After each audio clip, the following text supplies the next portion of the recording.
요즘 이제 말 들어주는 서비스도 있더라고요. 24시간 익명으로 이제 내 이야기를 들어주는 채팅 서비스가 있고, 훈련된 경청자와 연결해 준다는 플랫폼도 있어요. AI도 그래요. 사람들이 AI에게 많이 묻는 이유는 빨리 답이 나오니까 묻기도 하겠지만은 내 이야기를 끊지 않고 잘 들어주니까, 그죠? 우리가 인생이 이렇게 외로워요, 그죠? 예, 요새는 그러니까 AI하고 친구하는 사람이 많더라고요. 예, 그렇게 하루 종일 물어보는데 지겹지도 않게 대답해 주는 사람이 누가 있겠어요, 그죠? 근데 참 이상해요. 우리는 그렇게 내 말 들어줄 사람을 찾으면서 정작 하나님의 말씀은 듣지를 않아요. 내 말 좀 들어주세요 하면서 하나님 말씀은 이제 튕겨낼 때가 많잖아요. 근데 하나님은 이렇게 말씀하세요. 나도 네 말을 들었노라. 이보다 더 큰 위로가 어디 있겠습니까? 예, 그러면 이제 하나님이 들으시는 말을 해야 되겠죠? 예, 도대체 하나님은 어떤 사람의 말을 들으실까요? 이제 오늘 함께 띵크해 보겠는데요. 나도 네 말을 들었노라는 하나님이 그 말을 들으시는 사람이 있다는 것이고요. 예, 그 사람은 첫째로 함께 여호와께 묻습니다. 함께 여호와께 묻습니다. 12절 다시 읽어요. 여왕의 제사장 힐기야와 사반의 아들 아이간과 미가야의 아들 악볼과 서기관 사반과 왕의 시종 아사야에게 명령하여 이르되 너희는 가서 나와 백성과 온 유다를 위하여 이 발견한 책의 말씀에 대하여 여호와께 물으라. 우리 조상들이 이 책의 말씀을 듣지 아니하며 이 책에 우리를 위하여 기록된 모든 것을 행하지 아니하였으므로 여호와께서 우리에게 내리신 진노가 크도다. 지난주 요시아가 율법책의 말을 듣자마자 어떻게 했죠? 옷을 찢었어요. 그리고 이제 가장 신이 많은 5명에게 명령을 내려요. 그래서 5명을 이게 살펴보니까 부모 이름이 2번 나오네요. 누구의 아들이 2번이고 그다음에 또 시종이 1번 나왔어요. 그래서 믿음의 부모가 너무 중요하고요. 그 다음에는 종의 자리가 또 중요하네요. 그리고 대제사장과 율법학자가 말씀으로 이제 바치고 있는 그런 형국이더라고요. 자, 그래서 이 5인방에게 어떤 명령을 내렸나요? 말씀에 대해 여호와께 물으라고 해요. 명령이라고 하면 보통 이거 해라 저거 해라 이런 거 아니에요? 근데 자기 힘을 보여줄 수 있는 뭔가를 시키죠. 근데 요시아가 시킨 것은 묻는 거예요. 왕이면 자기가 답을 내릴 수 있잖아요. 알건 모르건 자기가 답을 정해요. 그게 권력 아니겠어요? 법 위에 있다고 생각하는 것이잖아요. 근데 요시아는 하나님께 질문하라고 해요. 하나님께 답을 구합니다. 세상 왕은 답을 정하지만 회개란 왕은 그러니까 회개를 하게 되면 이제 아무리 왕이라도 하나님께 묻습니다. 권력은 명령하게 하지 않아요. 회개는 질문하게 해요. 요시아는 지금 내가 왕이다 하지 않고 하나님 제게 답이 없습니다 하면서 엎드린 거예요. 근데 더 중요한 게 있어요. 누구를 위해 여호와께 물으라고 하죠? 나와 백성과 온 유다를 위하여 물으라고 합니다. 세상의 중심이라고 생각할 수 있는 왕이잖아요. 나를 위하여 물으라 해도 이상할 게 없어요. 그런데 공동체를 위해 물으라고 합니다. 이것이 회개한 사람의 특징이에요. 요시아가 말씀을 듣고 회개했잖아요. 내가 100% 죄인인 것을 알면 비로소 가족과 지체와 이웃을 위하게 돼요. 왜 그렇습니까? 당신이 나보다 옳도다 인정하기 때문이에요. 그동안에 내가 더 옳다 나만 옳다 외치며 그들의 마음을 찢기 바빴던 자기 모습이 보니까 엄마가 옳고 아빠가 옳고 오빠가 옳고 누나가 옳고 그렇게 되는 거예요. 우리가 큐티하며 하나님께 물으며 답을 구하는 것은 물론 내 자신을 위한 일이죠. 그런데 하나님의 답은 우리 자신만 살라고 끝나는 게 아니에요. 그래서 한 사람이 회개하고 이제 말씀이 들리면 그 목장에서 우리의 그 죄 고백과 나눔은요 나를 살리고 다른 사람을 살리는 거예요. 가정을 살리고 교회를 살리고 나라를 살리는 대안 맞습니다. 지금은 모르나 아니 희미하나 후일에는 이걸 확실히 알게 될 것입니다. 누가 그래요? 큐티해서 남 주냐? 맞아요. 큐티하면 남 주는 것 맞습니다. 왜냐하면 내가 예배가 너무 소중하니까 이제 예배를 드릴 수 있는 가정도 교회도 나라도 이거 없으면 예배 못 드리니까 저절로 이타적인 기도가 나오는 거예요. 요시아의 명령을 들은 5사람은 그 명령을 이행하는데요. 14절입니다. 이에 제사장 힐기야와 또 아이간과 악볼과 사반과 아사야가 여선지 훌다에게로 나아가니 그는 할라스의 손자 디과의 아들로서 예복을 주관하는 살룸의 아내라 예루살렘 둘째 구역에 거주하였더라. 그들이 그와 더불어 말하매. 그래서 5사람 이름을 다시 기록하는 거예요. 이 5명이 왕의 명령을 함께 들었고 그것을 함께 수행했다는 것을 강조하는 건데요.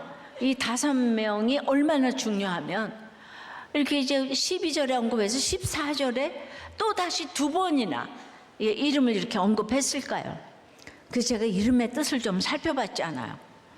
힐기야는 여호와의 분깃, 아이감은 나의 형제가 도움을 준다. 아사야는 여호와께서 만드셨다.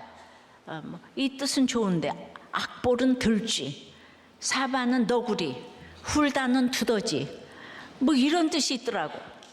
그래서 이걸 이제 꿰어야 또 이제 보배잖아요.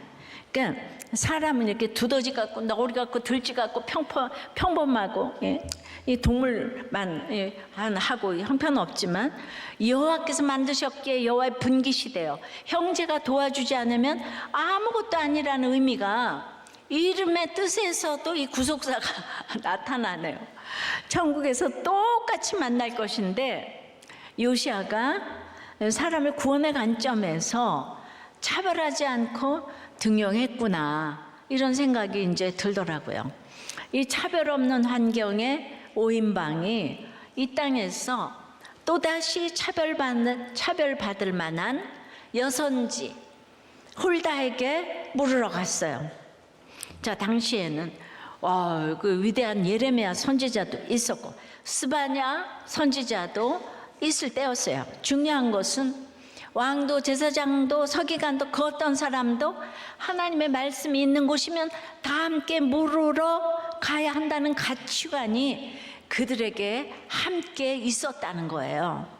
그러므로 이 당시 훌다를 찾았다는 것은 아주 중요한 메시지라고 생각을 해요. 훌다는 이곳에서만 등장을 하는데요. 이 14절에 이 남편인 살룸이 나오면서 그 살룸은 5인방에게서도 언급되지 않았던 믿음의 3대를 언급했네요. 할아버지 하라스는 빛나는 이란 뜻이고 아버지 디과는 희망이란 뜻이에요. 살룸은 보상이란 뜻이에요. 그리고 이제 직책은 예복 담당이었어요.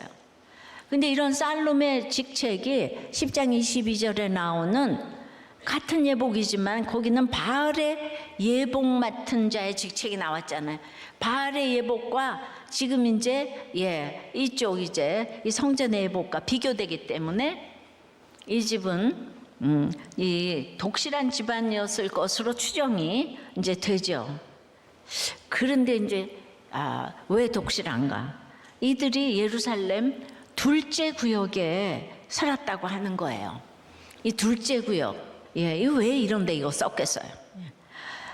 이 행간을 또 생각해 봐야죠. 다윗 솔로몬 시대에 그 예루살렘이 이제 그 첫째 구역이죠, 그죠? 그때 이제 여부수를 탈환해가지고.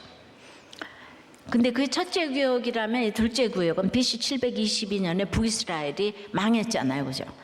그래서 그 남유다로 수많은 피난민이 내려온 거예요. 그때 히스기야가 북쪽에 서쪽 북쪽에 성벽을 쌓아서 신시가지를 형성한 곳이 둘째 구역이에요. 그래서 이제 히스기야가 복을 받는 거죠. 우리가 이북에서 내려왔잖아요. 근데 이 남한 사람들이 이북 사람들을 그냥 너무나 아주 그냥 똑같은 내민족으로 받아줬어요. 그래서 하나님이 나만 이렇게 축복했다고 그래요. 근데 너무 그때 많이 내려왔잖아요. 근데 왜 받아줬는지 아세요? 다 같이 못 사니까 받아줬어요. 자기네가 줄 게 없어가지고.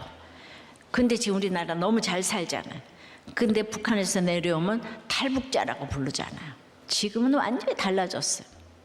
그러니까 지금 이때 그 북이스라엘에 멸망하고 내려온 거 이해가 되시죠? 예. 그래서 열왕기하 20장 4절에 보면 이사야가 성읍 가운데까지도 이르기 전에처럼 그 당시 둘째 구역은 수도가 아니고 변두리에 속했어요. 예, 난민촌에 가까운 거죠. 그리고 예복 담당은 아주 비천한 신분은 아니지만 이제 왕실의 관리 계층으로 그 난민촌 같은 그곳에도 공무원이 살아야 되잖아요. 예, 그래서 거기서 살았다고 보여집니다. 그러니까 이제 예복 담당은 또 대제사장 직속이잖아요. 예, 성전에 그 예복 담당이니까. 그러니까 왕에게 예언을 할 수 있는 상황이 아니에요. 왜냐하면 사령관이 대장이 가서 예언을 하지 그 밑에 말단이 어떻게 예언을 하겠어요. 그러나 옷을 또 만지니까 왕과 직접 아련할 수 있는 기회도 있을 수 있죠. 그러니까 어떤 형편에서도 나만 준비가 되어 있다면 이렇게 행운의 또 직책이라고도 볼 수가 있는 거예요. 어쨌든 항상 내가 준비되어지는 거가 중요한데요. 결국 오인방이 이 난민종 같은 둘째 구역에 그 살롬의 아내를 찾아왔어요. 그 다시 이제 정리를 하면 결국 빛나는 하라스 할아버지 신앙으로 디가 아버지 희망을 가지고 살다 보니까 두더지 같은 아내 훌다, 두더지, 훌다 이름이 두더지라는 뜻이네. 두더지 같은 아내 훌다를 주셔서 살룸에게 최고의 보상이 주어져서 찬란하게 성경에 언급이 되는 가문이 된 거예요. 할렐루야. 그러니까 요시아의 명령을 따라 함께 물으러 간 사람들은 그냥 심부름꾼이 아니었어요. 함께 말씀 앞에 섰던 거예요. 그래서 그들이 훌다와 어떻게 했다고 해요? 14절 마지막에 더불어 말하며 함께 말씀으로 나누었다는 뜻 아니겠습니까? 그러니까 이들이 특출해서가 아니라 이 왕의 명령에 복종해서 갔기 때문에 말씀을 함께 묻고 함께 들은 그 자리가 나중에 하나님의 사람을, 하나님의 백성을 살리는 자리로 이어진 사람들이 된 거예요. 어떻게 이어졌나요? 대제사장 hil기야는 율법책을 발견한 사람이고 서기관 사반은 그 책을 읽은 사람이에요. 근데 그 사반의 아들 아이감이 나오는데 아이감은 나중에 예레미야 선지자가 죽을 위기에 처했을 때 그를 구해 주었어요. 또 그 아들은 바로 유다 멸망 후에 바벨론이 그 지역 총독으로 세운 그달랴예요. 그달랴. 그는 남은 백성이 그 땅을 떠나지 않고 살아가도록 이끌은 사람이에요.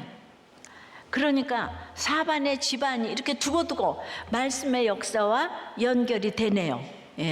그래서 그 서기관 사반이 가치를 제대로 모른 채 읽기만 한 것으로 시작한 그 시작된 말씀의 회복이 아들과 손자에게로 이어진 것. 이렇게 하나님을 살리는 이 오인방의 그 역사가 이렇게 이어진 거죠. 근데 여기서 나오는 아사야는 이것만 등장해서 하나도 알려지지 않은 평범한 자였어요. 우리가 믿음에 제가 4대지만 우리 집안에 알려진 사람이 하나도 없잖아. 그렇지만 이 오인방은 역사에 남을 아주 위대한 오인방이 됐어요. 요시아가 보낸 오인방. 저는 이제 큐티하는 공동체에서 역사에 남을 지도자들이 나올 것입니다. 아멘. 제가 예언을 합니다. 왜냐 하면 훌다의 예언을 듣고 행한 요시아가 성경 전체의 성군이 되었기 때문이에요. 할렐루야. 자, 훌다에 대해서 생각을 좀 해봅시다. 훌다는 평범한 안악이고 예복 만드는 양복 기술자의 부인이에요. 그런데 여기서 훌다는 아내의 역할이 먼저였기 때문에 남편 직업부터 언급을 했잖아요. 그리고 훌다는 이제 두더지라는 뜻인데 집에서 자기 역할만 잘하고 있어도 얼마든지 살룸의 아내로 생명체계에 오르고 주의 일에 쓰임받을 수 있는 것을 보여줍니다. 예, 성경 전체의 성군인 요시아가 대선지자 예레미야를 제치고 물어본 여선지자가 되었습니다. 구약에 나온 여선지자 중에 최고의 선지자가 되었어요. 예, 드보라, 미리암을 다 제치고. 여러분, 여성 안수를 주고 안 주고를 떠나서 복음을 전하는 데는 성차별이 없는 거예요. 예, 내가 유익을 구하려고 하니까 차별한다 이러지. 예, 그 항상 구원을 위하여서 복음을 전하는데 차별이 없어요. 여성이라는 역할을 주셨으면 순종해야 되는 거예요. 왜냐하면 여자의 머리가 남자고 남자의 머리는 그리스도이기 때문이에요. 남자와 비교하고 남자 위에 군림하려고 하면 앞으로 앉고 뒤로 밑지는 거예요. 예, 모든 가족이 이런 가치관을 가지고 있어야 되는 거예요. 그러니까 홀다의 적용이 집에서는 남편 살리고 또 교계에서는 이제 남자 목사 살리자가 이게 주제라고 생각하는 것이 그 다섯 5인방이 다 남자잖아요. 요시아도 남자잖아요. 근데 그 사람들도 살려낸 거예요. 이것이 우리들 교회 또 큐티 구속사움 큐티 목회의 근간인 거예요. 남자가 살아야 여자가 사는 것이고 가정이 살아나는 거예요. 왜냐하면 남자가 머리이기 때문이에요. 그렇다고 여자가 열등하다는 얘기가 절대로 아니에요. 하나님 이 땅에 호랑의 역할을 주셨고 쥐의 역할을 주셨어요. 토끼 역할을 주셨어요. 그거를 어기려고 하면 안 돼요. 연약해도 질서를 무시하면 그 가정과 그 조직은 설 수가 없는 거예요. 요즘 이런 말을 듣지 못하니까 젊은 세대가 남편에게 복종하라만 들어도 경기를 합니다. 그래서 여러분 정말 전도에서 이 가치관을 넣어줘야지 우리 다 사는 거예요. 가정이 살고 이것이 나라가 사는 비결이에요. 성경에 나오는 그 드보라, 미리암, 훌다 선지자, 여성 선지자 3명이 있는데 드보라도 번개 같은 남편에게 순종을 했더니 1만 명을 동원할 수 있는 군대 장관 바락이 받쳐주었잖아요. 그죠? 근데 히브리서에는 이런 드보라를 인정한 바락이 얼마나 드보라보다 믿음이 좋은지 드보라가 올라가지 않고 바락이 올라갔어요. 삼손, 기드온, 입다, 바락. 드보라가 올라가지 않았어요. 그러니까 나 잘났다고 목회하는 게 아니에요. 남편 살리고 남자 살리려고 목회하는 거예요. 여러분들도 그런 마음을 가지면은 다 살아나는 거예요. 남자가 워낙 재료가 안 좋잖아요. 흙이잖아요. 여자가 뼈잖아요. 그러니까 뼈가 복종을 해야 되는 거예요. 이게 다 살리는 일인 거예요. 홀다도 이 살룸에게 양복기술자 살룸에게 순종했더니 성군 요시아가 인정해 주었고 그리고 도리어 요시아가 성군으로 꼽히고 있지요. 질서에 순종한 드보라, 훌다를 인정한 바락과 요시아를 하나님은 도리어 더 높이고 있다는 말이에요. 사라가 아무리 순종했어도 사라의 하나님 그러지 않아요. 아브람과 이삭과 야곱의 하나님, 사라와 리브가와 레아의 하나님 그러지 않아요. 지금 이 드보라, 훌다 요 장면만 나오고 안 나와. 근데 구약에서 제일 위대한 여선지자가 저는 훌다라고 생각을 해. 요시아를 양육했기 때문에. 여러분, 그러므로 진짜 묻는다는 건 뭐예요? 내가 모른다, 내가 틀릴 수 있다는 마음으로 묻는 거예요. 원하는 답 이미 다 정해놓고 묻는 건 진짜 묻는 게 아니에요. 큐티도 그래요. 내 답을 정해놓고 말씀으로 확인받는 게 큐티가 아니에요. 내가 모르는 것, 내가 틀린 것을 인정하고 진짜 정답인 하나님의 말씀을 듣는 게 큐티예요. 퀘스천 타임이에요. 우리가 혼자 있으면 어떻게 이런 묻는 마음을 가질 수가 있겠어요? 혼자 잘났는데. 그러면 내가 옳다는 생각, 여기서 벗어날 수가 없어요. 그래서 어렸을 때부터 함께하는 지체가 필요한 거예요. 하나님께 혼자 질문하기 전에 함께 질문하는 훈련을 해야 되는 거예요. 함께하는 것 자체가 나를 비춰주는 거울이 되는 거예요. 함께 물을 때 진짜 묻는 마음이 생기는 것이고 진짜 듣는 마음이 준비되는 것입니다. 이렇게 함께 여호와께 묻는 사람의 말을 하나님이 오늘 들어주신다고 하잖아요. 이럴 때 hil기야 5인방과 홀다의 이 구속사의 공동체는 절대적인 거예요. 적용 질문이에요. 내가 요즘 가장 많이 묻는 사람은 누구입니까? 혹시 인터넷이에요? AI예요? 마지막으로 하나님께 물었던 저건 언제입니까? 함께 여호와께 묻는 지체가 있습니까? 아니면 사람을 차별해가면서 묻지는 않습니까? 여러분의 기도 제목은 나를 위한 거예요. 가정과 교회와 나라를 위한 것이에요. 나도 내 말을 들었노라 하시니 하나님이 그 말을 듣는 사람은 함께 여호와께 묻는다고 그랬어요. 두 번째는 함께 여호와께 묻는 사람은 장차 내릴 재앙을 잘 들어요. 장차 내릴 재앙을 두 번째 장차 내릴 재앙을 잘 들어요. 우리가 이렇게 톱니바퀴처럼 서로 이렇게 사인이 안 맞아요. 15절에서 17절입니다. 홀다가 그들에게 이르되 이스라엘 하나님 여호와의 말씀이 너희는 너희를 내게 보낸 사람에게 말하기를 여호와의 말씀이 내가 이곳과 그 주민에게 재앙을 내리되 곧 유다 왕이 읽은 책의 모든 말대로 하리니 이는 이 백성이 나를 버리고 다른 신에게 분향하며 그들의 손의 모든 행위로 나를 경록케 하였습니다. 그러므로 내가 이곳을 향하여 내린 진노가 꺼지지 아니하리라 하셨느니라. 여러분 요시아가 그렇게 옷을 찢고 간절히 물었잖아요. 그런데 돌아온 대답이 뭐예요? 재앙이에요. 진노예요. 누구의 진노입니까? 하나님의 진노예요. 하나님이 내리실 재앙이에요. 홀다는 지금 자기 생각을 말하는 게 아니에요. 여호와의 말씀을 전할 뿐이에요. 하나님은 이 재앙을 요시아가 읽은 그 율법책에 기록된 말씀대로 내리겠다고 하세요. 그러니까 모세 때 기록된 그 율법책은 그냥 역사책이 아니에요. 모세가 신명기 설교를 할 때도 처음 기록된 때도 이제 다시 발견되어 요시아교에 들렸을 때도 홀다 선지자가 예언할 때도 그 율법책은 살아있고 활력 있는 하나님의 말씀이라 성경은 늘 이루어지는 말씀인 줄 믿습니다. 그래서 말씀대로 되었다 이러잖아요. 그죠? 근데 왜 재앙입니까? 그건 우연이 아니에요. 하나님은 뭐라고 하세요? 이 백성이 나를 버렸기 때문이라고 하세요.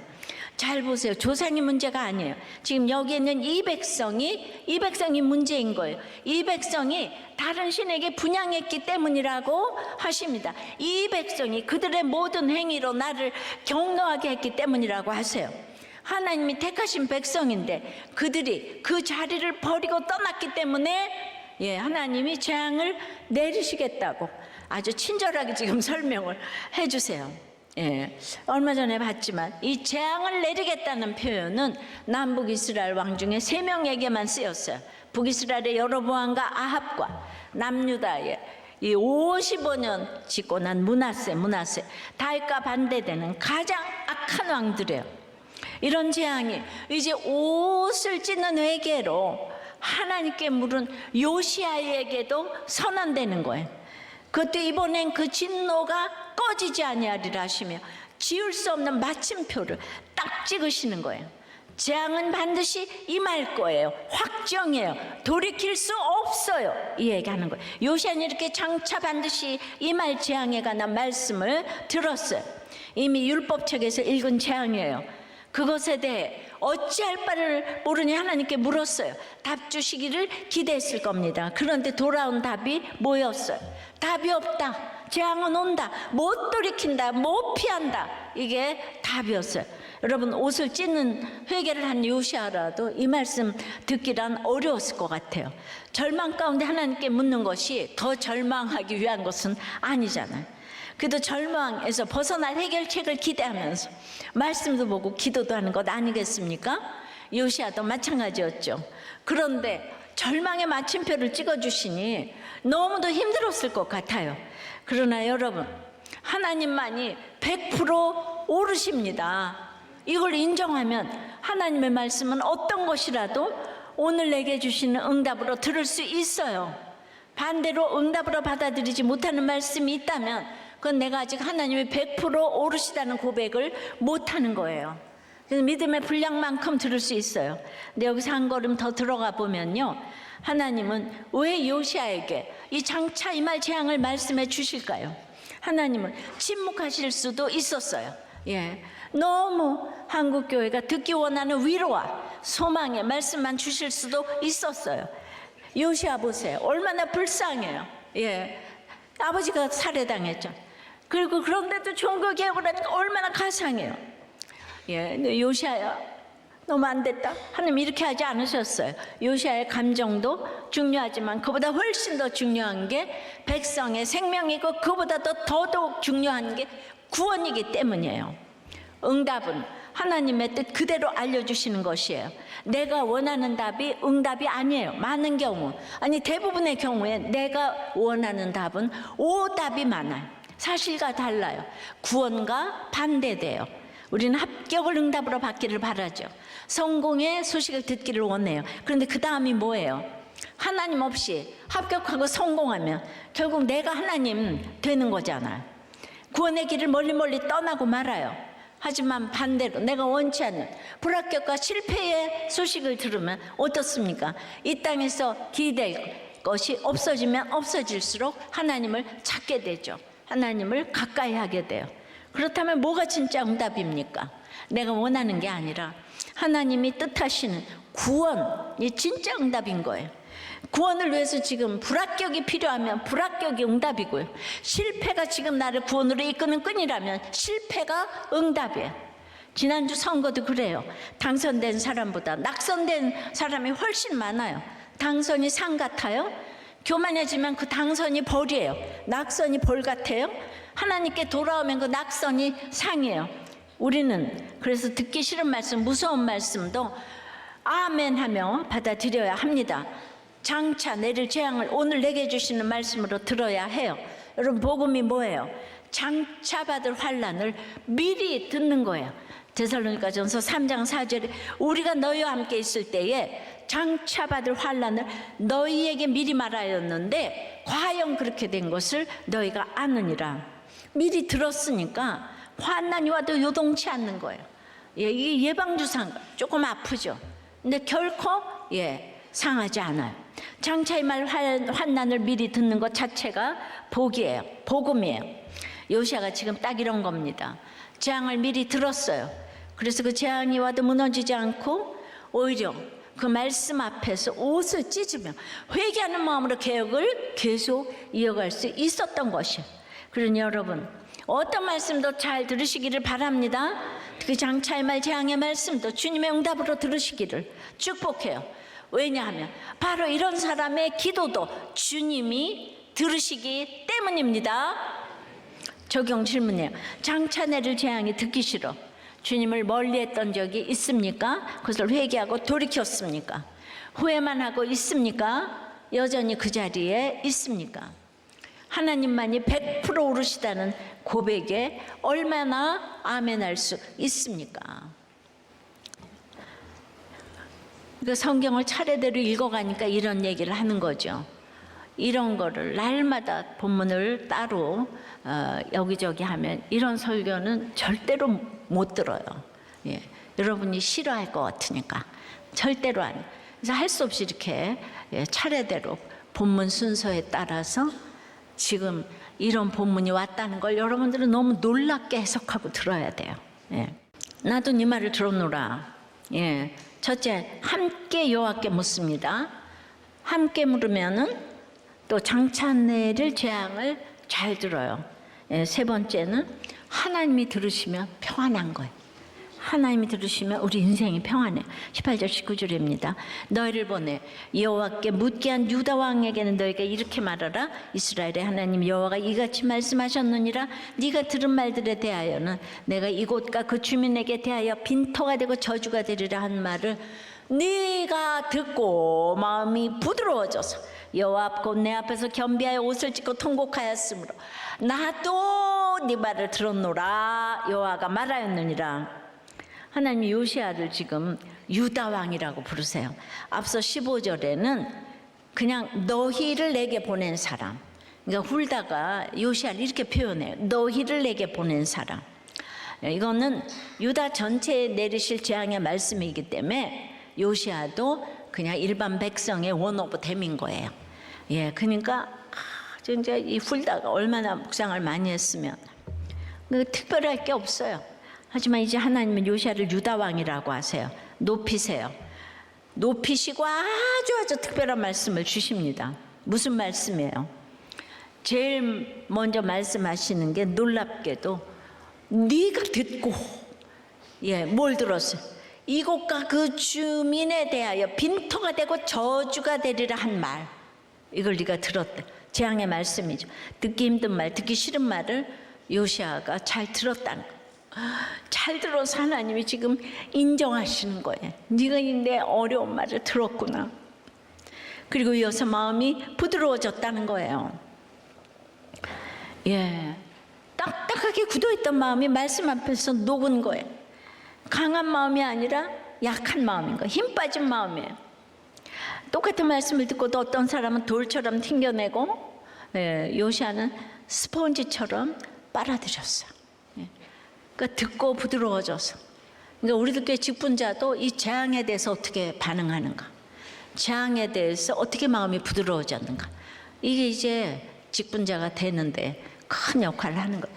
스펙이 있고 뭐 이래서 되는 게 아니잖아요. 예, 그러니까 이제 다윗도 사울이 그렇게도 괴롭히니까 사울을 죽여야 할 것 같지만은 기름 부은 왕이라 그러잖아요. 예, 기름 부은 왕. 이 기름 부었다는 게 구원 때문에 그게 필요한 거예요. 예, 내가 죽이고 그러면 안 돼요. 근데 내 편인 요압이 나한테 너무 잘하는데 야망으로 가득 차가지고 내 편 같은데 요압과 구속사의 가치관이 안 맞는 거예요. 그러니까 요압이 너무 힘들게 하는 거예요, 다윗을. 사무엘하 3장 39절에 내가 기름 부음 받은 왕이 되었으나 오늘 약하여서 수루야의 아들 그 요압 아들인 이 사람들을 제어하기가 너무 어렵다고 했어요. 예, 소위 내 편인 요압을 다윗이 그냥 설득할 수가 없는 거예요. 기름 부음 받았다는 것은 예수 믿는 것을 말하고요, 구원을 위해서 내가 참기도 나가기도 해야 되는데, 그런데 그냥 요압이 그렇게 잘하니까, 예, 그리고 점점 다윗의 약점을 쥐는 거죠. 오늘 우리아를 죽이잖아요. 평생에 이제 요압한테 끌려다닙니다. 그리고 죽을 때까지 요압을 못 죽였어요. 그러니까 다윗이 오늘 내가 약하다 그러죠. 내가 제어하기가 어렵다고. 그래도 회개해야 되는 거예요. 다윗은 회개를 해야 돼요. 사울이 너무 힘들어서 절대절명의 시간에 그냥 사울 힘드니까 암논의 도움을 받았어요. 아니, 암몬의 도움을 받았어요. 그래서 이제 나중에 그 암몬의 왕의 이 장례식에 조물단을 보냈는데, 그냥 이게 오해를 해가지고 이제 막 다 이렇게 부하들을 이렇게 수치와 조롱을 주잖아요. 그럼 우리는 밑도 끝도 모르고, 아니 이 암몬이 미치지 않았어? 그렇지만 도움 받지 않아야 될 암몬한테 다윗이 사울이 무서워서 받은 거예요. 예, 그러니까 믿는 사람은 항상 회개할 것밖에 없는 거예요. 예, 오늘 내가 약하여서, 예, 그러니까 이 눈물이 나는 거예요. 이런 구절을 보면 앞뒤를 다 생각해 보면서. 그러니까 오늘 요시야도 요 앞에서 겸비하고 낮은 자리에 서가지고 자기가 지금까지 얼마나 높은 자리에 서려 했는지, 자기 주제를 파악하지 못했는지 이거를 깨닫고 내가 아무것도 아니구나, 이 마음으로 옷을 찢고 여기선 통곡까지 했다고 지금 나오는 거예요. 예, 그 이제 정말 자기 죄가 보이는 사람 옷을 찢고 통곡까지 하는 거예요. 마음이 약해지고 스스로 낮아지고, 예, 옷을 찢으며 통곡하면 세상에서는 이런 사람을 루저라고, 실패자라고 해요. 그래서 실패자 되지 않으려고 얼마나 열심히 사는지 몰라요. 내 자식도 그렇게 되지 않게 하려고 내 모든 걸 불사르면서 아이들을 몰아세웁니다. 그러나 오늘 하나님은 이런 루저 같은 모습을 칭찬하세요. 요시아의 업적이나 성품 이런 거 칭찬하지 않아요. 말씀을 들은 거 칭찬하세요. 말씀을 듣고 내가 하나님 앞에서 완전히 빈터구나, 빈털털이구나, 내세울 게 하나도 없구나를 깨달았더니 그거 칭찬하세요. 하나님이 높이시는 사람은 회개하지 않는 승리자가 아니에요. 회개하는 패배자예요. 세상에선 승리와 패배가 전부잖아요. 그러나 하나님께는 패배도 승리도 중요한 게 아니에요. 진정한 승리는 회개밖에 없어요. 이렇게 하나님의 말씀을 들은 요시아에게 하나님이 엄청난 상을 내리시는데 무엇입니까? 나도 네 말을 들었노라. 나도 네 말을 들었노라. 지금 우리에게 주실 말씀인 줄 믿습니다. 나도 네 말을 들었노라. 과거에 들었었다도 아니고 미래에 들을 거다도 아니고 이미 들어서 다 알고 있다는 거예요. 한 번 들으신 분이 앞으로도 또 들으실 거예요. 이미 들으셨고 또 들으십니다. 누가요? 하나님이 내 말을, 내 생각을, 내 형편과 상황, 내 마음을, 내 슬픔과 눈물을, 내 회개를 이미 들어서 알고 계시다 그러잖아요. 이런 위로가 이 세상에 어디 있겠습니까? 세상 모든 사람이 다 내 말을 들어주지 않아도 하나님 한 분이 들으셨으니 되는 거예요. 시편 116편에서 1절을 여호와께서 내 음성과 내 간구를 들으심으로 내가 그를 사랑하는도다. 그의 귀를 내게 기울이셨으므로 내가 평생에 기도하리로다. 사랑과 기도, 이것은 하나님만을 바라보고 붙들고 의지하는 마음이에요. 왜 이런 마음이 생겼어요? 하나님이 들으시기 때문에, 귀 기울이셨기 때문에 하나님을 향하게 된 거예요. 세상에 내 말 들어주는 사람, 내게 귀 기울여주는 사람 있다면 우리는 그 사람만 의지할 거예요. 남편이 나를 너무 사랑해주고 아내가 나를 너무 아껴주면 우리 눈이 하나님을 향할 필요가 있겠어요? 세상에서 상 다 받았는데 하늘에서 받을 상을 뭘 기대하겠어요? 그럴 사람 없을 거예요. 이 땅에서 오직 주님만이 내 말을 들어주시고 주님만이 내 형편에 귀를 기울여 주시기 때문에 내가 오늘 주님을 사랑하고 주님께 기도할 수 있는 줄 믿습니다. 하루를 살아낼 수 있는 거예요. 그래서 결론이 뭐예요? 20절이에요. 그러므로 보라, 내가 너의 조상들에게 돌아가서 평안히 묘실로 들어가게 하리니 내가 이곳에 내리는 모든 재앙을 내 눈이 보지 못하리라 하셨느니라 하니 사자들이 왕에게 보고하니라. 하나님이 말을 들으셨어요. 그러므로 봐야 할 게 뭐예요? 평안이에요. 참으로 재앙이 장차 임하기로 작정되어 있음에도 불구하고 이 땅에 사는 동안에는 평안하리라는 거예요. 이것이 하나님의 약속이에요. 평안이 뭐예요? 하나님이 힌트를 주시죠. 모든 재앙을 네 눈이 보지 못하리라. 재앙을 보게 하시는 분도 보지 못하게 하시는 분도 오직 하나님이세요. 그러니까 평안은 상황으로 결정되는 게 아니에요. 우리는 상황만 보여서 힘들지만요, 상황이 아무리 좋아도 하나님이 재앙을 보게 하시면 평안이 없어요. 상황이 아무리 나빠도 하나님이 재앙을 보지 못하게 하시면 평안한 거예요. 문제 없는 게 평안이 아니에요. 오히려 많은 문제 가운데 하나님께 피하면 그게 평안이에요. 반대로 문제가 없어서 하나님을 잊어버리면 평안이 없어요. 성공하고 행복해도 하나님을 잊어버리면 평안이 없어요. 그렇다면 진정한 평안 살롬이 뭐예요? 하나님과 통하는 거죠. 하나님께 물을 수 있고 들을 수 있고 하나님 또 내 말을 들어주시고 바로 이렇게 하나님과 통하는 거, 막힘없이 교통하는 것이 샬롬인데 이 통함을 열어주신 분이 누구예요? 우리는 아니에요. 우리는 통하지 못하게 막는 죄인들이에요. 유다 백성처럼 택자이면서도 하나님을 등지고 귀를 막고 듣지 않는 게 우리 자신이에요. 우리 하나님과 우리 사이를 통하게 해주실 분은 오직 예수 그리스도밖에 없어요. 우리의 화평이고 우리의 샬롬이세요. 원수된 것 중간에 막힌 담을 허시고 자기 육체로 다 무너뜨리신 분 예수 그리스도, 오늘 우리가 그 예수 그리스도를 믿고 따르면 하나님께 물을 수 있어요. 예수 그리스도 안에서 하나님의 말씀을 들을 수 있어요. 예수 그리스도를 통하여 내 기도를 하나님이 들어주시고 그 화평 속으로 들어갈 수 있는 줄 믿습니다. 이 샬롬이 오늘 우리에게 모두 다시 한번 임하기를 축복합니다. 적용 질문이에요. 말씀 앞에서 내 마음은 부드럽습니까? 딱딱합니까? 요즘 내가 구하는 평안은 무엇이에요? 하나님과 얼마나 통합니까? 말씀과 기도로 주님과 교제할 수 있어서 행복합니까? 괴롭습니까? 말씀을 맺어요. 나도 네 말을 들어노라. 하나님이 그 말을 들으시는 사람은 함께 여호와께 묻는다고 그랬어요.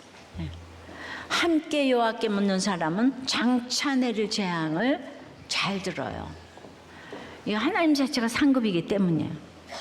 하나님이 들으시면 이제 우리가 평안한 거예요. 예, 내가 하나님의 시선으로 보면 재앙이 아닌 거예요. 세상 시선으로 보면 어떤 행복과 성공도 평안이 아니에요. 그러니까 우리는 이게 너무 여러분들이 이제 염려하지 말고, 그러니까 회개만 하면 되는 거예요. 오늘 이 본문에 말씀이 나와 있는 것도 들은 것도 우연이 아닌데, 우리는 주님과 내가 서로 받은 기쁨을 알 사람이 없기 때문에 괴로운 세상에 할 일이 많아서 우리를 가라고 명하신다고 그러잖아요. 이게 기본인 여러분들의 삶의 태도가 결정되면 좋겠습니다. 아버지 하나님, 요시아와 그 5인방과 홀다를 생각했어요. 예, 두더지 같고 너구리 같고 참으로 아버지가 살해된 경험을 갖고 있는 요시아와 난민촌에 살고 있는 홀다를 생각하며 이 요시아와 이 5인방과 또 홀다가 천국에서 만났을 때 얼마나 기뻐했을까요?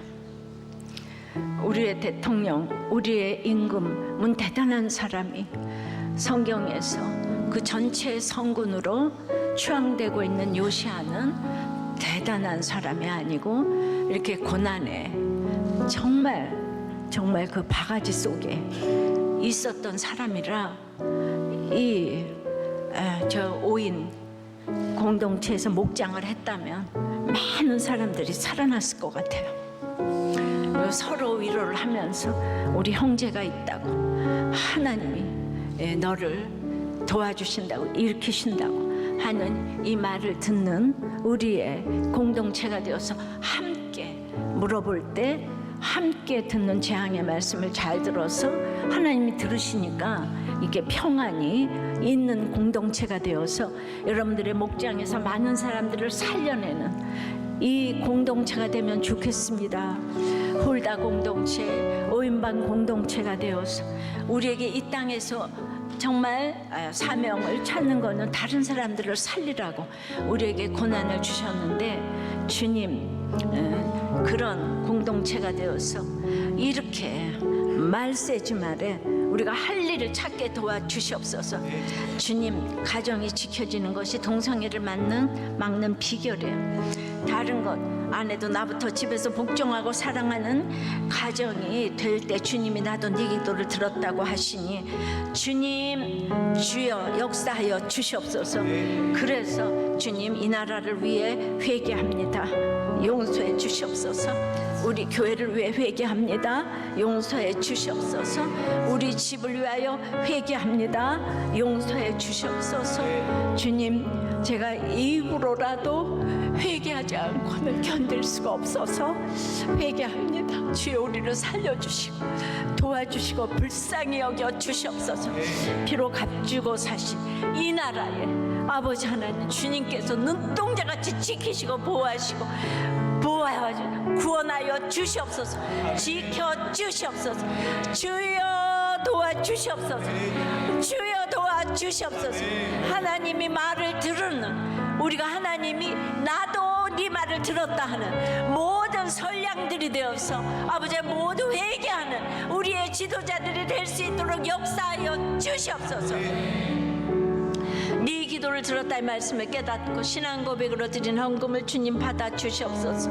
함께 함께 물으며 재앙을 듣고 평안 임하기를 소원하며 하나님께는 드릴 것만 있고 사람들에게는 줄 것만 있도록 저희들의 회사와 사업과 공부와 프로젝트와 아이디어와 건강과 물질과 관계와 목장과 특별히 오늘 몸과 마음에 너무나 아픈 질병 가지고 오신 분들의 아버지 하나님 그 기도에 응답하여 주시옵시고 하나님이 들으시는 기도를 하도록 도와주시옵소서.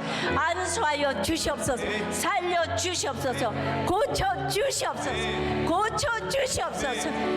예수 그리스도 이름으로 기도드리옵나이다. 아멘.